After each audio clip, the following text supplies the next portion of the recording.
Les amis, j'espère que vous allez bien, que vous avez passé une excellente journée. Bon bah écoutez, petit débrief du match qui opposait bien sûr l'Islande au Portugal. Mais avant toute chose, comme d'habitude, n'hésitez pas à liker, à commenter et bien sûr à partager si ce n'est pas encore fait. Abonnez-vous en masse et cliquez sur la petite cloche en bas à droite pour avoir toutes les notifications une fois que je mettrai une vidéo en ligne. Ok les amis. Bon bah écoutez, franchement, match un peu décevant. Un peu décevant, surtout de la part des Portugais parce que voilà. Je pense qu'ils étaient quand même favoris par rapport à l'Islande. Je suis moi-même portugais, mais c'est pas pour ça que je dis qu'ils sont favoris. Mais je pense que dans l'ensemble, ils étaient favoris, vu les joueurs, etc., l'équipe que c'est. Patati patata. Et franchement, je vais vous dire un truc, j'ai été étonné par cette équipe de l'Islande. Énorme. Franchement, défensivement, je les ai trouvés énormes, au milieu, surtout défensivement. Franchement, ils ont tenu à bloc toute cette attaque, parce que quand tu vois surtout l'attaque du Portugal, quand même, et tout ce qui est côté offensif, on a Leao, Cristiano Ronaldo, comment il s'appelle, Bruno Fernandes, euh, Bernardo Silva, etc., etc. Donc voilà, franchement, il faut du courage, de la patience, et surtout de la niaque. Et franchement, ils en ont eu énormément. Les deux dans l'axe, là, ils ont été énormes. Franchement, ils ont été énormes. Ils n'ont pas laissé bouger. Même, je voyais que, comment ça s'appelle, Léao, d'habitude, sur son côté, surtout avec sa rapidité, son coup de rein, etc., d'habitude, et bah, tout simplement, il fait des différences. Et là, il a beaucoup galéré. J'ai vu beaucoup galérer, perdre énormément de ballons. Donc, pour moi, réellement, pour moi, ceux qui ont vraiment bien joué ce soir, hein, au niveau du Portugal, en tout cas, les autres, je peux pas vous les citer parce que je connais, pardon, aucun joueur. Par contre, il y en a beaucoup qui ont fait. Bah, il y a plus de joueurs en Islande qui ont fait un bon match que du côté du Portugal. C'est pour vous dire. Hein. Et moi, au Portugal, ça a été, comment ça s'appelle, Danilo. Danilo, j'ai trouvé qu'il a fait un gros match. Euh, Léao, je ne l'ai pas trouvé fou. Bruno Fernandes, je l'ai trouvé pas mal. Il y avait qui d'autre? Bah, moi, personnellement, Cristiano Ronaldo, il a complètement raté son match. Et je suis désolé hein, qu'on me dise ce qu'on veut. Mais pour moi, le but, il est hors jeu. Parce que on a beau regarder les trucs à chaque fois, il est bien hors jeu. Mais je pense qu'ils ont voulu faire un cadeau à CR7 pour sa 200e participation, je sais pas quoi, en équipe nationale, etc. Mais pour moi, il est hors jeu. Hein. Et surtout, il a autant le match d'avant. Je l'ai trouvé bon. Je trouvais qu'il faisait des bons appels, qu'il revenait chercher les ballons, qui aidait, il participait au jeu, il faisait beaucoup de passes. Là, il était tellement figé à vouloir marquer son but. Il est là le problème. Il est tellement figé à vouloir marquer son but pour sa 200e, voilà, pour célébrer, etc. La preuve, dès qu'il a marqué, il voulait sortir. Et surtout que pour moi, hein, j'ai bien dit pour moi, dites-moi vous dans les commentaires si pour vous aussi il est hors jeu ou pas. Enfin, c'est même pas lui qui est hors jeu, c'est celui qui fait de la tête. Le numéro 6, pour moi, il est hors jeu. C'est pas un hors jeu de fou, mais il est hors jeu quand même. C'est bizarre, ils l'ont pas remis. Hein, c'est pour vous dire à quel point. Bon, bref. Et, euh, et voilà, le problème, c'est que tout le monde voulait jouer sur Ronaldo. C'est pour ça que ce Portugal-là, ils n'arrivent pas à se développer. Euh, comment dire? En fait, ils sont tellement basés sur un joueur. La plupart, ils savent que s'ils lui donnent pas, il va gueuler. S'ils font une mauvaise passe, il va gueuler, etc., etc. Et la plupart des joueurs tu les regardes dans leur club, ils sont tellement forts. Et par exemple, Bernardo Silva. Déjà, Bernardo Silva, je trouve que, déjà, par exemple, aujourd'hui, ils ont tellement joué à gauche que Bernardo Silva, il a pratiquement pas touché le ballon, à part peut-être les 10 dernières minutes. Parce que sinon, il n'a pas vraiment touché beaucoup de ballons. Et le peu de ballons il a fait de bonnes choses. Mais comment ça s'est terminé? Et bien ça s'est terminé à vouloir faire une passe à Ronaldo, à chercher à tout prix Ronaldo. Sauf que Ronaldo, il avait deux joueurs à chaque fois sur lui, donc il n'arrivait pas à se démarquer. Sinon, il ratait tous ses contrôles, il ratait ses passes, j'avais l'impression qu'il ratait tout. Hein. Ce soir, en tout cas, pour moi, autant le match d'avant, il n'y a rien à dire, il faisait des bons trucs, il a fait des bonnes choses, etc. Là, dans ce match-là, pour moi, il a été zéro, même s'il marque un but. Et j'ai entendu dire pour faire une espèce de petite comparaison, il y en a beaucoup qui disent, enfin il y en a beaucoup, j'ai lu et entendu, les gens dire que le Mbappé fait du Cristiano Ronaldo. Et ben en fait, c'est un peu ça. C'est que j'ai l'impression que maintenant, Mbappé, par exemple, cette saison, on a beau me dire ce qu'on veut, hein, et pourtant, je suis parisien, hein, c'est ça le pire. Je suis parisien et j'adore Mbappé. Pour moi, autant la saison dernière, il a fait une saison, mais stratosphérique. Cette saison-là, il n'a pas fait une énorme saison. Pourtant, il a marqué beaucoup de buts. Comme là, avec l'équipe de France, il a marqué son but. Enfin, c'est un penalty, on est d'accord, mais ça reste un but marqué par lui. Mais dans le match, il a été bidon. Et bah, Ronaldo, ça a été exactement la même chose aujourd'hui. Et en fait, voilà, c'est pour ça que moi, je suis pas un grand fan des statistiques. La preuve en est que tu peux marquer beaucoup de buts, mais au final, tu fais un match pourri. Tu vois, tu fais un match pourri. Mais voilà. Mais là, tellement il voulait marquer, il a été sifflé je sais pas combien de fois hors jeu, etc., etc. Bref, en tout cas, voilà. Moi, pour moi, il n'a pas fait un bon match. Alors, dites-moi dans les commentaires si vous avez trouvé qu'il a fait un bon match ou etc. Mais en tout cas, moi, quand je fais une vidéo, par contre, je donne mon avis. Hein. C'est pas, je pense, pour les autres, etc. Je donne tout simplement juste mon avis. Et moi, je ne l'ai pas trouvé bon. Bernardo Silva, comme j'ai dit, le peu de ballon qu'il a touché, bah, moi, je l'ai trouvé quand même correct. Mais voilà, il peut pas faire comme un City, par exemple. À City, on le voit, il bouge de partout, il fait des appels, les contre-appels, etc. Il joue une touche de droite comme ça. Là, ils sont figés sur Ronaldo. Si vous regardez bien, il n'y a pratiquement pas euh, de frappe de loin. Pourquoi? Parce qu'on vise Ronaldo. Et comme Ronaldo, il est là aujourd'hui, il a planté pratiquement une tente devant. On vise Ronaldo, ou sinon des centres. Pour qui? Pour Ronaldo aussi.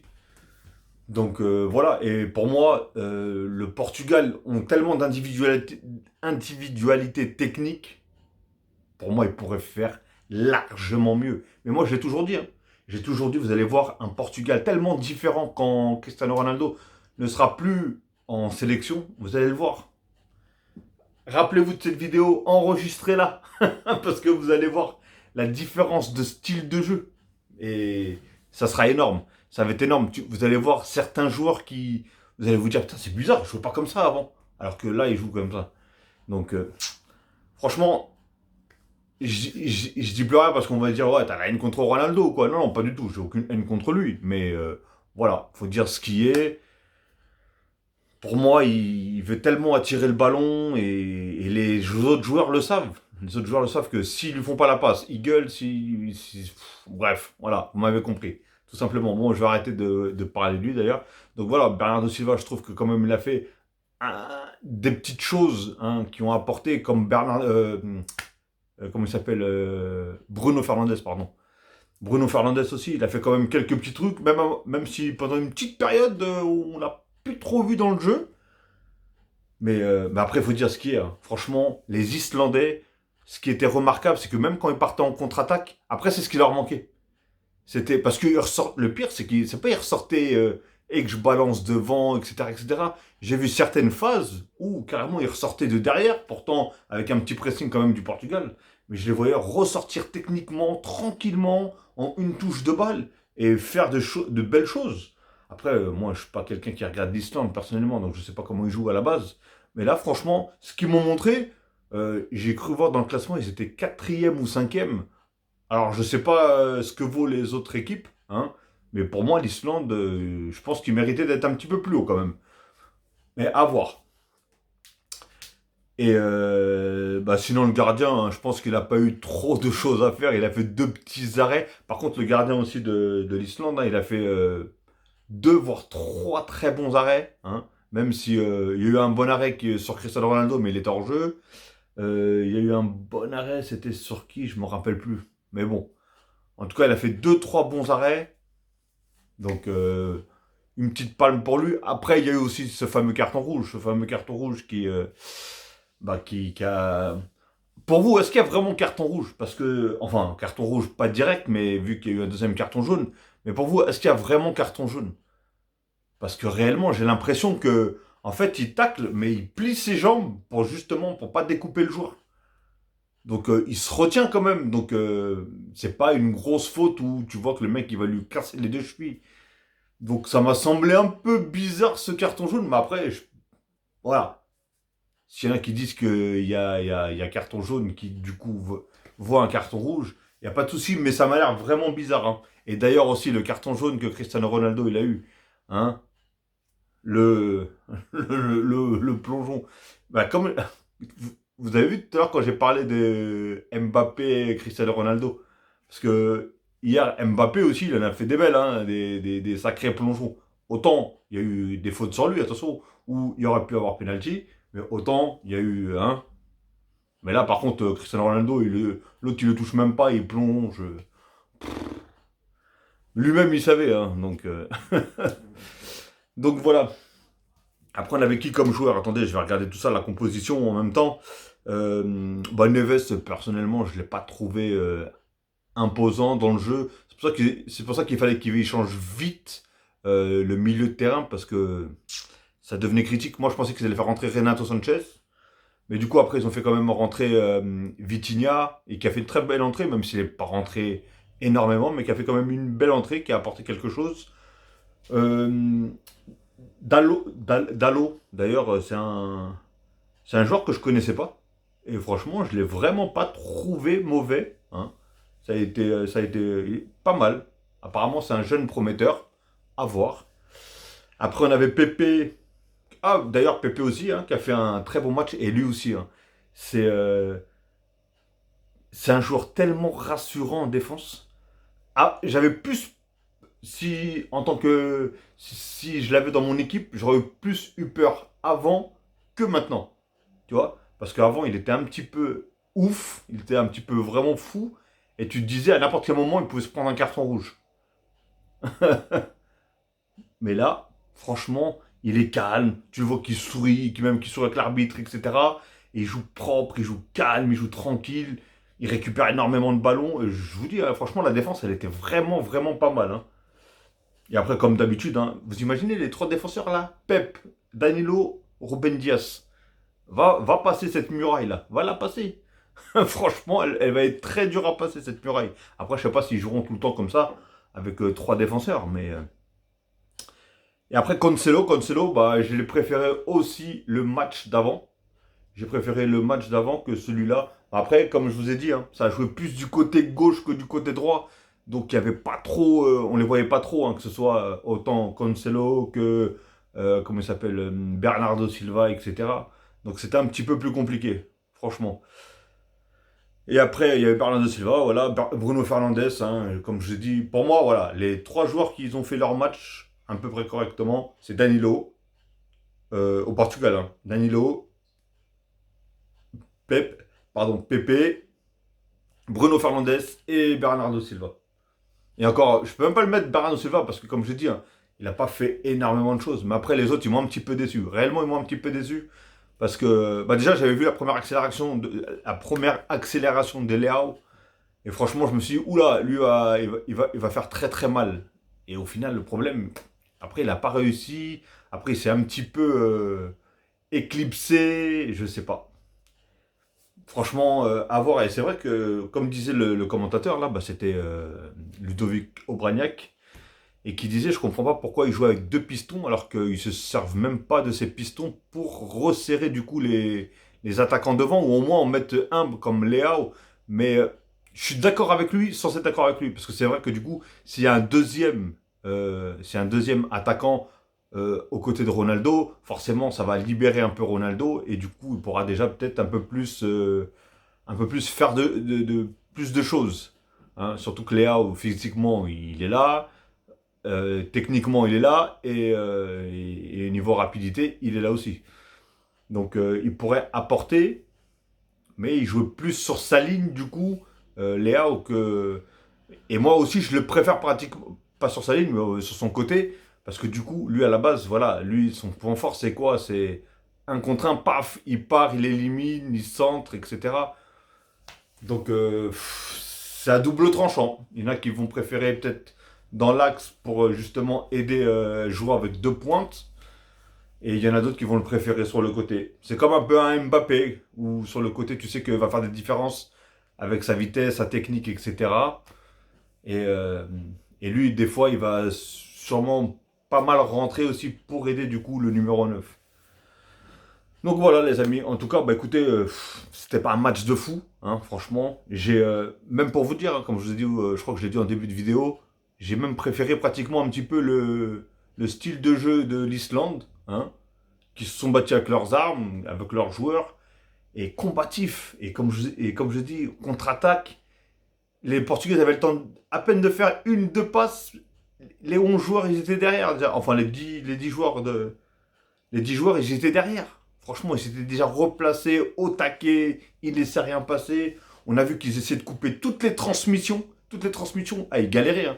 On voyait que les joueurs, bah, justement, comme Bruno Fernandes, Léa ou à un moment Guerrero quand il est rentré, etc., etc., on a vu que toutes les transitions, ils essayaient de tout bloquer. Et ils y sont arrivés. À part sur voilà, le dernier but.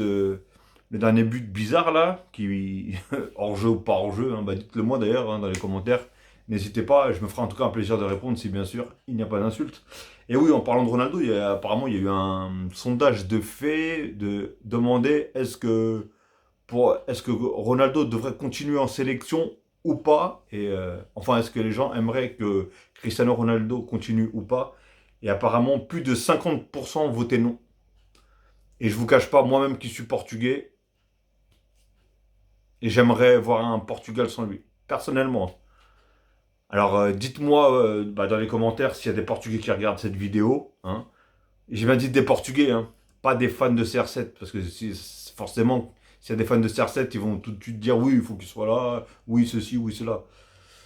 Mais, euh, mais oui, des Portugais, des vrais Portugais, et qui supportent l'équipe nationale du Portugal, bien sûr. Et dites-moi, pour vous, est-ce que vous aimeriez le voir continuer en sélection ou pas. Moi, limite, je l'aurais plus vu, pas en tant que remplaçant, mais comment ça s'appelle. Pas en tant que remplaçant, mais genre sur le banc comme adjoint ou un truc comme ça. Je l'aurais bien vu. Donc voilà, les amis.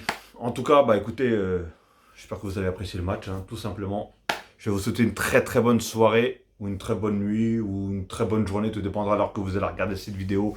Et bah écoutez, je vous dis à la prochaine, les amis. Là, du coup, il n'y a plus du tout de match, si je ne me trompe pas. Donc pour l'instant, il y aura une